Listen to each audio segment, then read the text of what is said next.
আক্রোশ দস্যু আর কোনো বাচ্চাকে যেন দর্শন করতে না পারে, তাদেরকে সুষ্ঠুভাবে শাস্তি দিয়ে পুরস্কারের মাধ্যমে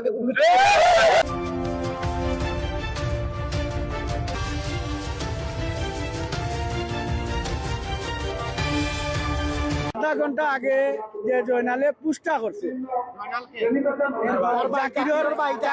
জাকিরের ভাই, আমরা জানি যে এই খুনের পিছনে জয়নালও জড়িত। আমরা এলাকাবাসী তার বাড়িঘর বান্ধব এবং হে লুটপাট আধা ঘন্টা আগে ফেসবুকে পোস্ট করছে, তার বাড়িঘর লুটপাট করছি।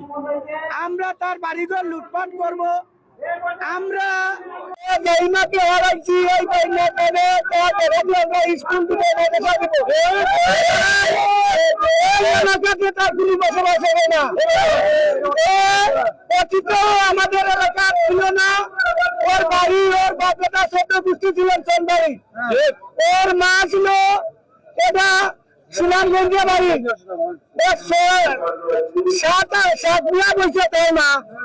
আমরা এলাকার মুরব্বী সবাই জানেন, আমরা জানি আমরার বয়সে যাচ্ছি তার মার বয়সে তিনখান, এর বংশগত কোনোভাবেই ভালো হবে না। আমরা অতিবিলম্বে জনগণকে গ্রেপ্তার করে আমরা আইনের আওতায় দেখতে চাই। জাতি সত্ত্বে এরকে সর্বোচ্চ শাস্তি দেওয়া হোক, আমাদের যাতে আর কোনো মায়ের খুন খালি না হয়। আমাদের সীমান্ত এলাকার সাথে উপজেলা বৃহত্তম সিলেটবাসী এবং উদয় বাংলাদেশের সর্বোচ্চ আনাচে কানাচে যেন আর কোনো মায়ের খুন খালি না হয়।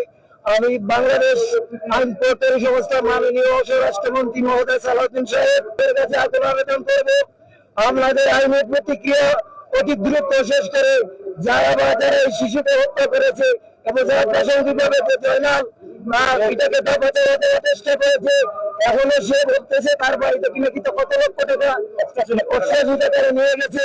এই যে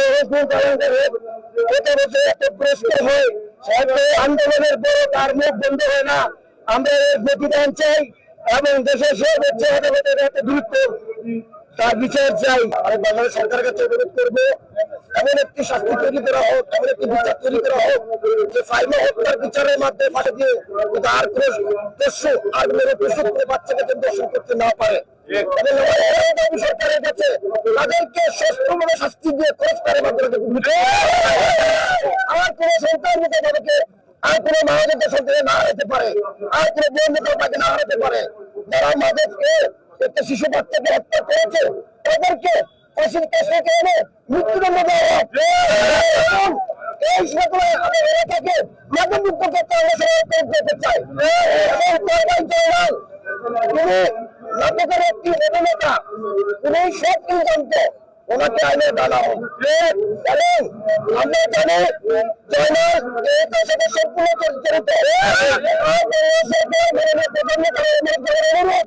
এমন একটা আইন তৈরি করা হোক, এই সপ্তাহে তিনটে ধরে লাগে দিচ্ছে আমাদের থেকে সামনে, আমাদের কিছু কোনো বিচার হয় নাই।